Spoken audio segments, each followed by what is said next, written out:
Si vous êtes ici, il est probable que vous connaissiez la douleur d'un esprit qui ne s'arrête pas. Le cycle torturant de pensée qui tourne autour d'une unique question. Pourquoi? Pourquoi s'est-il éloigné? Qu'ai-je fait de mal? Où l'histoire s'est-elle perdue? Le besoin de comprendre son éloignement peut se ressentir comme une quête de justice, de clarté. Mais la vision de la biologie, à travers Bruce Lipton, nous révèle quelque chose de plus profond. Ce besoin n'est pas seulement une curiosité de votre esprit, c'est un état biologique. L'incertitude, le rejet et l'attente créent un cocktail d'hormones de stress, comme le cortisol et l'adrénaline, qui paradoxalement devient addictif pour notre corps. Et votre cerveau, dans un cycle de sevrage chimique, vous force à chercher la réponse, à revivre le drame, comme une manière désespérée d'obtenir la prochaine dose de cette intensité émotionnelle qui est devenue familière. Et cette dépendance chimique est la base d'un programme, d'une habitude d'être. Comme nous l'enseigne le Dr Joe Dispenza, penser de manière obsessionnelle à lui, à ce qu'il a fait, à ce qu'il pense, est une répétition mentale quotidienne.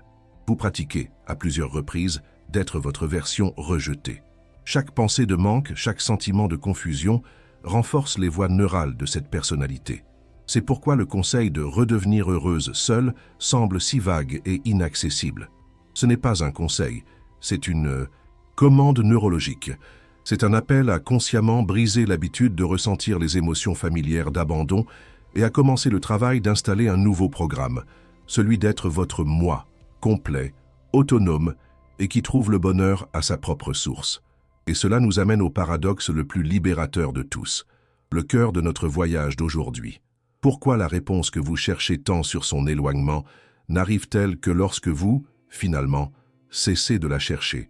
Car la réponse que nous allons explorer avec l'aide de la profonde sagesse de Carl Jung est que vous êtes, de toutes vos forces, en train de chercher au mauvais endroit. Votre obsession pour lui est une distraction, une fuite brillamment orchestrée par votre esprit pour que vous n'ayez pas besoin de regarder l'endroit où réside la véritable question.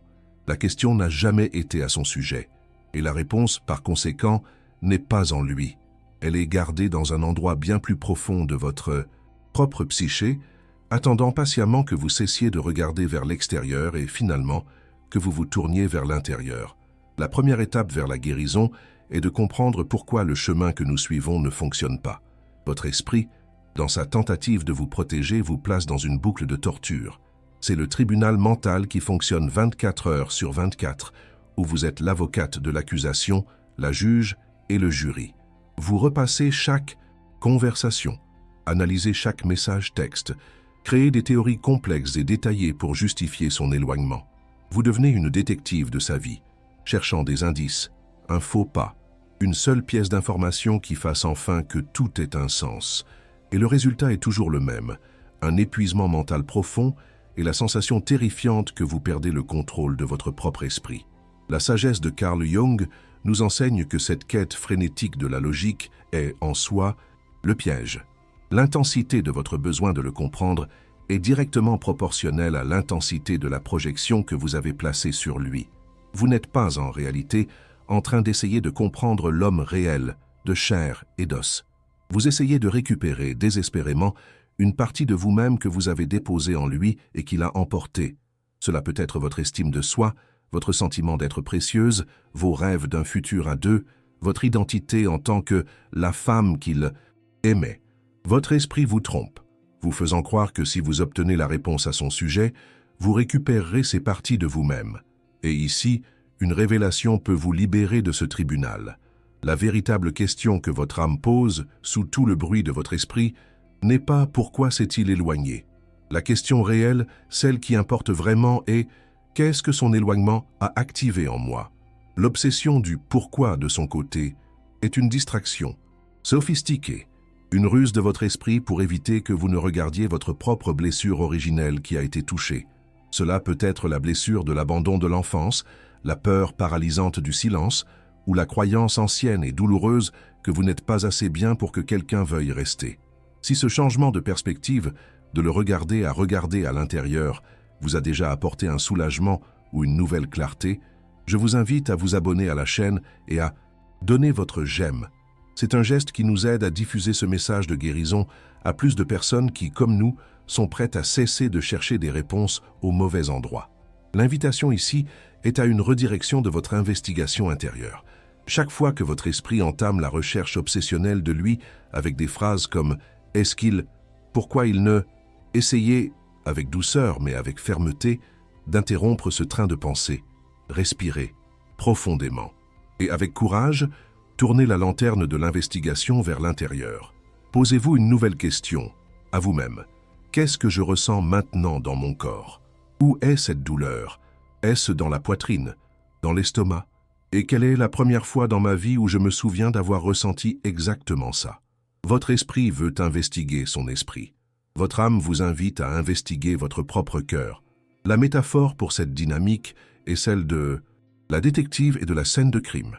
Vous agissez comme une détective obstinée, cherchant des empreintes digitales, des mèches de cheveux, n'importe quel indice, dans une maison qui est déjà vide, son esprit et sa vie. Pendant ce temps, la véritable victime de cette histoire, votre paix intérieure, votre joie, votre force vitale, saigne, seule et abandonnée dans votre propre chambre. Il est temps de laisser tomber les pistes froides. Il est temps de retourner à la véritable scène de crime et de commencer à prendre soin de la seule victime qui compte vraiment. Après avoir abandonné la scène du crime et tourné l'investigation vers l'intérieur, nous nous heurtons à une peur profonde. La peur que, si nous arrêtons de penser à lui, si nous arrêtons d'analyser l'histoire, cela signifiera qu'il a gagné. C'est la peur que renoncer à l'obsession soit la même chose que renoncer à la connexion, même si cette connexion est maintenant une source de douleur. Nous croyons, à un niveau subtil, que tant que nous pensons à lui, le fil qui nous unit existe toujours et que lâcher ce fil, c'est accepter la perte pour toujours. Et cette peur nous maintient prisonnières, dépensant notre énergie la plus précieuse pour un fantôme.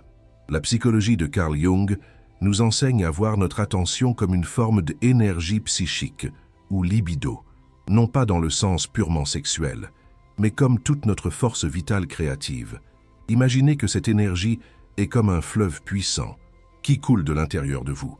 En pensant obsessionnellement à lui, vous êtes en pratique en train de construire un barrage et de détourner 100% du flux de ce fleuve pour irriguer un désert, un terrain qui ne vous donne plus de vie ni de fruits. Et pendant que vous faites cela, votre propre jardin intérieur, votre santé, votre travail, vos amitiés, votre créativité, reste abandonné, sec et sans vie, mourant de soif de la même énergie que vous insistez à gaspiller. Et ici, une rupture d'attente peut vous donner le courage de changer le cours de ce fleuve. Arrêtez de penser à lui, retirez votre énergie psychique, ne crée pas un vide de perte. Cela crée ce que les mystiques et les physiciens appellent un vide fertile. La nature a horreur du vide. Au moment exact où vous, comme un acte de volonté souveraine, retirez votre énergie du trou noir de votre obsession, cette énergie immense doit aller quelque part, et la vie, votre propre âme, se précipitera pour remplir cet espace nouvellement créé. C'est dans ce vide que surgissent les nouvelles idées, les synchronicités, les opportunités inattendues. C'est l'espace sacré où se produit la rencontre la plus importante de toutes, la rencontre avec vous-même.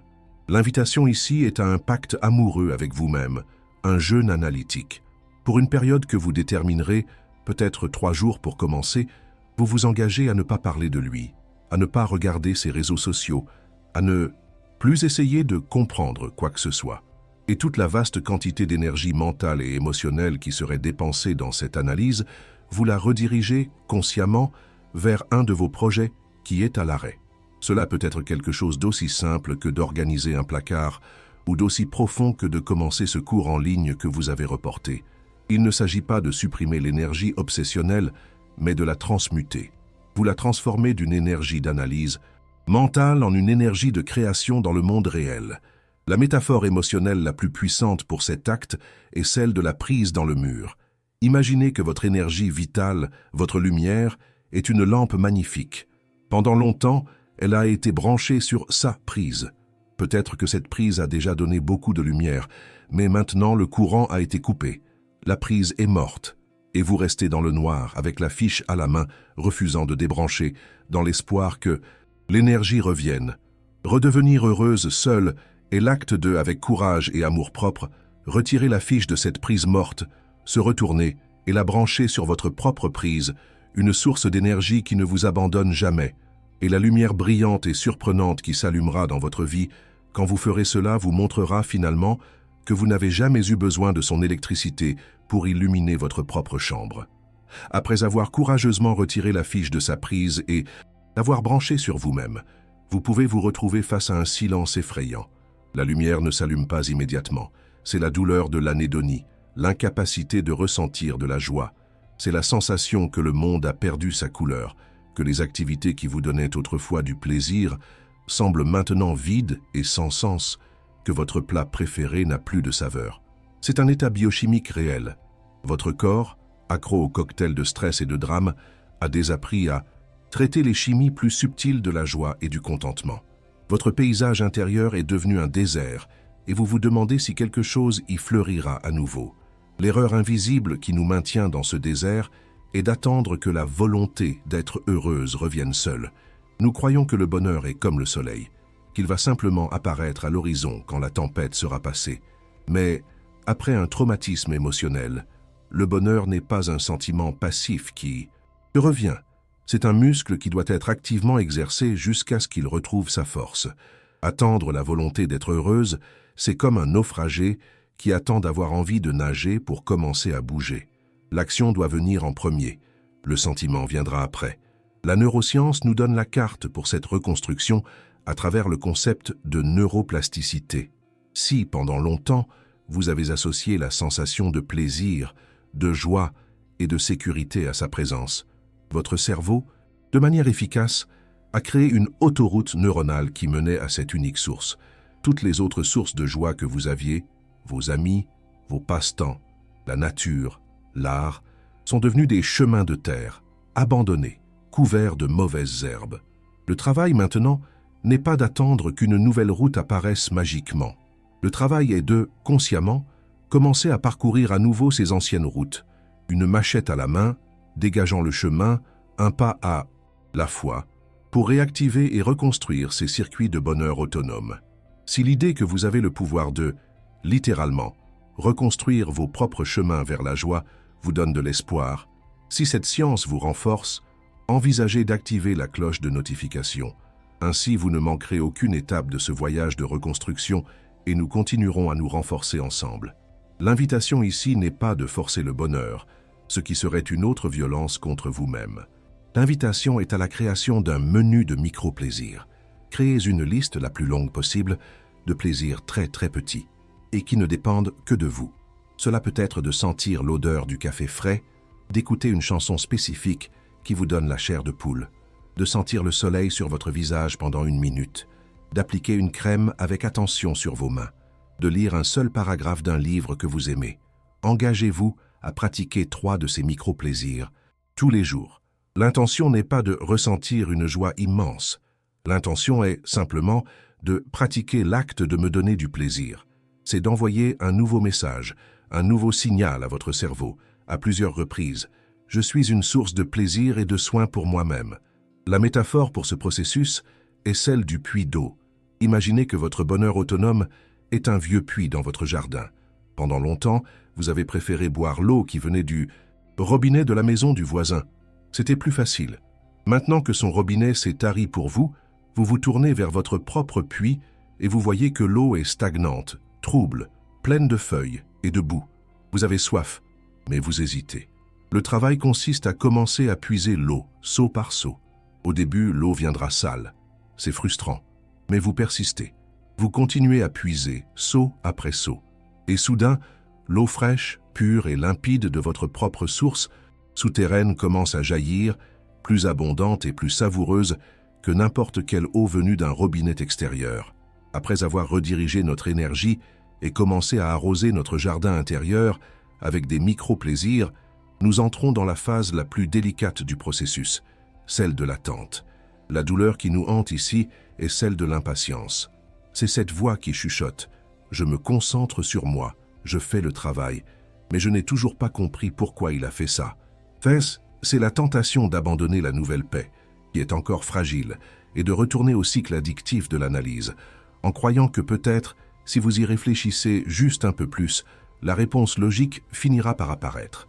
Cette impatience est le dernier test de votre esprit, sa dernière tentative de vous ramener dans le drame familier. C'est ici que la sagesse de Carl Jung nous offre une carte pour le miracle. Il croyait que notre psyché a une capacité innée d'autorégulation, qu'il a appelée la fonction transcendantale. Jung expliquait que lorsque notre esprit conscient est coincé dans une opposition qu'il ne peut résoudre, comme « je l'aime » contre « il m'a rejeté », et qu'il renonce finalement à essayer de résoudre le problème avec la logique, quelque chose de magique se produit. Notre inconscient, notre sagesse la plus profonde, produit un troisième élément unificateur, la réponse. Et cette réponse ne vient jamais, au grand jamais, par l'analyse. Elle arrive soudainement comme un éclair de clarté, dans un rêve, dans une prise de conscience que vous avez en faisant la vaisselle, dans une synchronicité, dans une phrase que vous entendez d'un étranger et qui semble avoir été dite directement à votre âme. Et la révélation la plus contre-intuitive et la plus curative de toutes est celle-ci. La réponse qui arrivera ne sera pas la réponse que votre esprit anxieux cherchait. Votre esprit, dans sa petitesse, veut une réponse à son sujet. Il veut un « oui » ou un « non », un « reviendra-t-il » ou un « ne m'a-t-il jamais aimé ». Mais votre âme, dans son immense sagesse, vous livrera quelque chose d'infiniment plus précieux, une réponse sur vous. Vous n'allez pas finalement comprendre pourquoi il s'est éloigné. Vous allez finalement comprendre pourquoi vous aviez besoin qu'il s'éloigne pour que vous puissiez enfin vous trouver. La réponse ne sera pas une information, ce sera une épiphanie. Ce sera la compréhension profonde que son éloignement a été la clé qui a ouvert une porte en vous qui avait désespérément besoin d'être ouverte. Si la promesse que la vraie réponse est en chemin et qu'elle concerne votre propre libération résonne avec votre âme, c'est le moment de donner votre j'aime à cette vidéo et si vous ne faites pas encore partie de notre communauté, de vous abonner à la chaîne afin que nous puissions continuer à explorer ensemble ces territoires profonds de la psyché. Il faut donc apprendre à écouter les chuchotements. La réponse de votre âme peut ne pas venir dans une phrase claire mais de manière symbolique. Ce peut être un rêve récurrent avec une vieille maison de votre enfance qui est votre inconscient vous montrant une partie de vous qui a besoin d'attention et de guérison. Ce peut être une chanson qui passe à la radio avec des paroles qui semblent décrire votre âme. Votre tâche n'est plus d'être une détective, mais de devenir une déchiffreuse de symboles de votre propre vie en faisant confiance que votre sagesse intérieure communique toujours avec vous. La métaphore émotionnelle pour ce moment est celle du message dans la bouteille. Essayer de comprendre avec l'esprit, c'est comme être une nageuse désespérée au milieu de l'océan, luttant contre les vagues, se noyant d'épuisement, cherchant quelque chose dont elle ne sait même pas ce que c'est. Redevenir heureuse seule, se concentrer sur soi, c'est l'acte d'arrêter de lutter. C'est arrêter de nager à contre-courant et simplement flotter, s'abandonner. Faire confiance à l'immensité de l'océan. C'est dans cet état d'abandon, de réceptivité et de paix que, soudain, une bouteille en verre, portée par les courants profonds de votre propre être, touche doucement votre main. Et à l'intérieur se trouve le message dont vous aviez besoin, pas celui que vous pensiez vouloir. Après nous être abandonnés au processus, la réponse arrive enfin, non pas comme une pensée, mais comme une paix qui s'installe dans notre corps. Et c'est dans ce nouvel état d'être que nous affrontons le dernier test, le dernier piège subtil de notre esprit. C'est le désir secret qui est souvent le carburant initial de notre voyage de guérison, que, en devenant heureuse seule, radieuse et pleine de succès, il voit ce qu'il a perdu et revienne. C'est le fantasme d'utiliser notre bonheur comme un outil de vengeance ou de reconquête, de lui prouver, et au monde, qu'il a commis une erreur. C'est la douleur finale, la plus subtile de toutes, celle d'être encore secrètement en dialogue avec lui. L'erreur invisible qui nous maintient prisonnières, même lorsque nous croyons avancer, est de faire le travail intérieur avec la mauvaise motivation. Si votre concentration, même inconsciente, est toujours une réaction à lui, que ce soit pour le reconquérir ou pour vous venger, vous êtes toujours énergétiquement piégé dans son orbite. Vous dansez toujours sur sa musique, même si c'est une danse d'opposition. La vraie libération, la vraie souveraineté, n'advient que lorsque votre voyage de guérison devient un acte de dévotion à vous-même, sans aucune audience, sans aucun objectif externe. Et ici, une rupture d'attente marque le point de la guérison véritable et irréversible.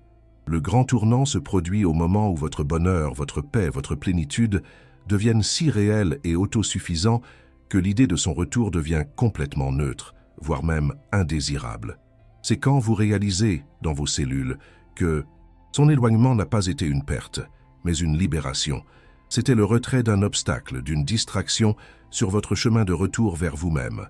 La gratitude, alors, remplace le ressentiment, non pas pour lui, mais pour le rôle qu'il a joué dans votre voyage.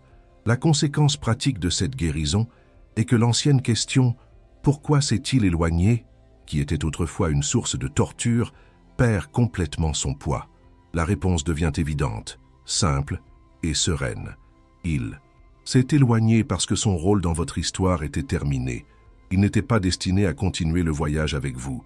Sa fonction n'était pas d'être votre destin, mais plutôt le catalyseur qui vous a forcé à trouver votre propre chemin.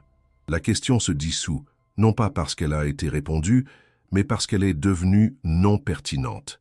La métaphore la plus précise pour son rôle dans votre vie est celle du guide touristique.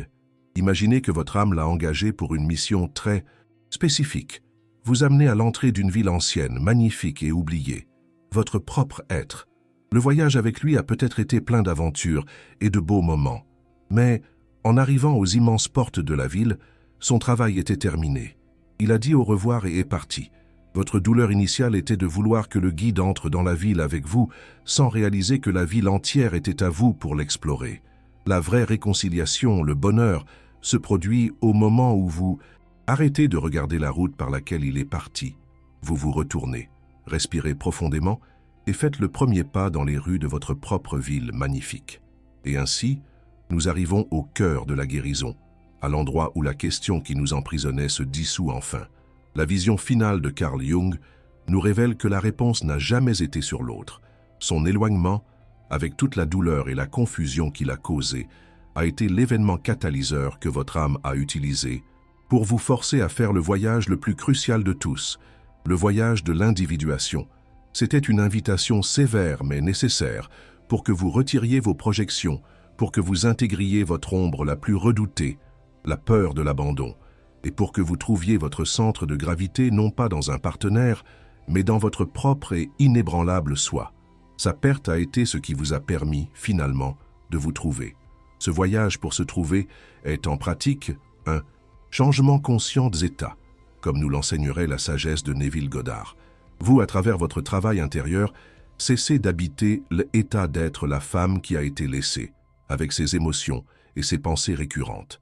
Et par la pratique quotidienne de rediriger votre énergie et de vous donner du plaisir, vous commencez à habiter, de manière de plus en plus naturelle, l'état d'être la femme qui est heureuse et complète par elle-même. Et une fois que vous avez vraiment emménagé dans ce nouvel état, dans cette nouvelle maison intérieure, la question sur l'ancien voisin devient tout simplement non pertinente. Ce voyage se termine donc, non pas avec une réponse, mais avec un décret que vous pouvez faire à votre propre âme à cet instant précis. Aujourd'hui, j'arrête d'être la détective de sa vie et je deviens l'exploratrice de la mienne. Aujourd'hui, mon énergie rentre à la maison. Et la question qui suit, la seule qui importe maintenant, est quel est le premier territoire de votre propre monde, de votre propre vie, que vous allez explorer aujourd'hui, avec toute cette énergie qui vient de revenir à vous. Pour sceller notre temps ensemble, je laisse une métaphore de clôture. Cessez d'être l'archéologue, creusant patiemment les ruines d'une relation qui est déjà terminée. C'est un travail noble, mais c'est un travail fait dans la poussière et parmi les décombres du passé, à la recherche d'un artefact, d'un unique indice qui explique pourquoi l'ancienne civilisation s'est effondrée. Rangez vos outils, remerciez les ruines pour la leçon et retournez-vous, parce que devant vous s'étend un continent entier, vaste, verdoyant et inexploré qui porte votre nom. Et le plus grand, le plus excitant et le plus important voyage de votre vie n'est pas de déchiffrer les ruines de ce qui fut, mais dans la courageuse et magnifique découverte de votre propre continent. Commencez à marcher.